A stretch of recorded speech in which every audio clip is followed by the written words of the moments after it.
Hello and welcome back to the Data Privacy Lawyer. My name is Fumi Obalabi and I'm the principal attorney here. Today we're going to be looking and doing a little review of cookie policy. We're doing cookie policy audits because cookies are personal data too. Sometimes organizations will have a separate privacy policy and then they'll have a cookie policy too. So we have the cookie banner, that's good. We use cookies to improve your browsing experience. By using our site, you agree to our use of cookies as described in our cookie policy. So we're taking a look at the cookie policy today. Now, I'm not entirely sure what this business does. A lot of the cookie policy audits we've done so far, I've actually understood what the products and services were. Okay, it looks like maybe insurance. Yep, they do insurance. Okay. Now, that doesn't really matter for the cookie policy because traditionally these are about the website. Understanding the products and services are more applicable for the privacy policy because it dictates like what type of information you might collect. They do insurance, so they probably collect personal data associated with insurance, maybe your social, your passport, all of that. But for like a restaurant that's serving burgers and fries, I don't expect them to be collecting socials and passport numbers. But for cookies, it's usually for the site. And again, we can see that website uses cookies. So they've given a definition here. I'm going to scroll to the bottom and see if we have a place where we can manage our preferences. Okay, interesting. We cannot. I want to see where this is located geographically. That matters. So I think for the cookie policy audits, we're always going to take a look at their locations. Look, they're everywhere. They're global. Now, what does this demonstrate to me? I cannot tell from the site. We're just, speculating.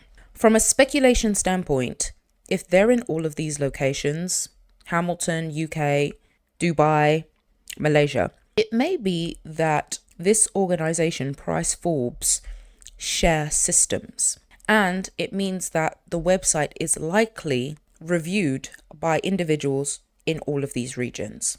Now, we've talked about geography many times on this channel. Each jurisdiction or country or area has a data privacy law that dictates how personal data can be processed in that region. There is a specific law related to how processing can be done in Brussels, different to the law that is going to be adhered to in, let's say, for example, Singapore, okay?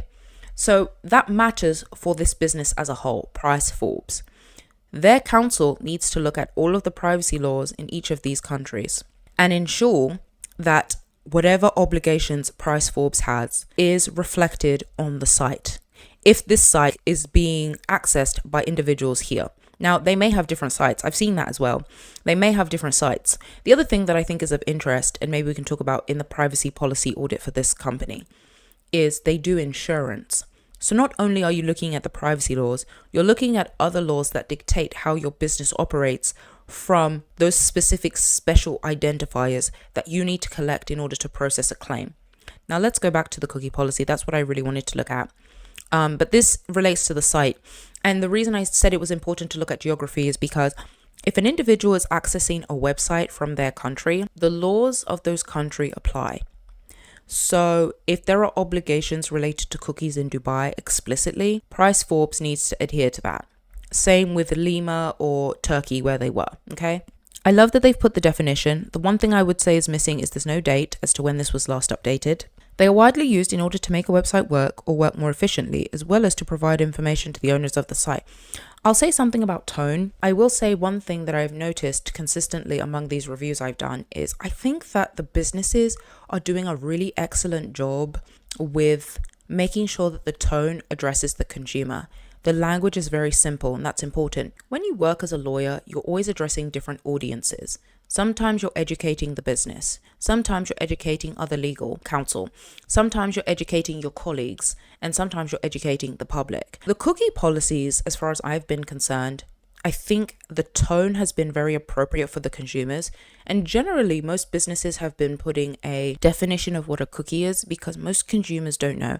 If I was to ask my dad what a cookie was, he would probably know because he works in the technology space, but my mother probably wouldn't. In general, there are two types of cookies, persistent and session. A persistent cookie, okay, so they're given a lot of definitions. The list below explains the cookies we use and why. Okay, so they've listed one of the session cookies and they've listed the persistent cookie.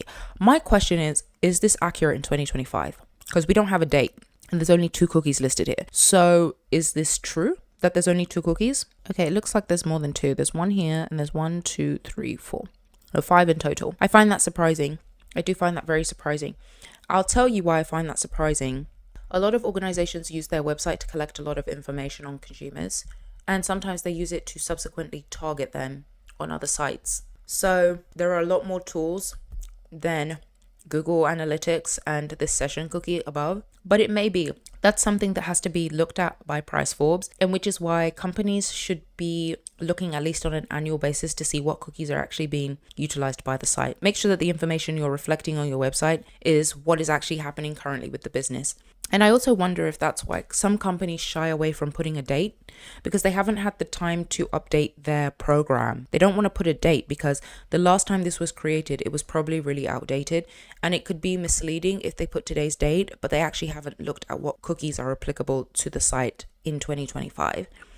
But it's really important to be transparent about that. Even if it's dated, you can always just update it later. I think a lot of businesses, when they're thinking about their privacy program, they think they have to do everything today. You don't have to do everything today, but you do need to maintain compliance, and you need to be working towards obtaining that compliance on a periodic basis. You can't set it and forget it. You need to set it up and every month move closer and closer to making sure that you're compliant. I'll tell you why I think that it's difficult sometimes. 1, resourcing. 2, what the data protection compliance is something that manages risk, but it doesn't bring business into the organization. But what it saves you in a fine is worthwhile, and what it saves you in your customers' trust is also worthwhile. So I really hope you enjoyed this review. If you're a business and you're looking for privacy counsel to provide you legal advice for your business, take a look at my description below, and I would love to work with your organization. I'll see you in another cookie policy review.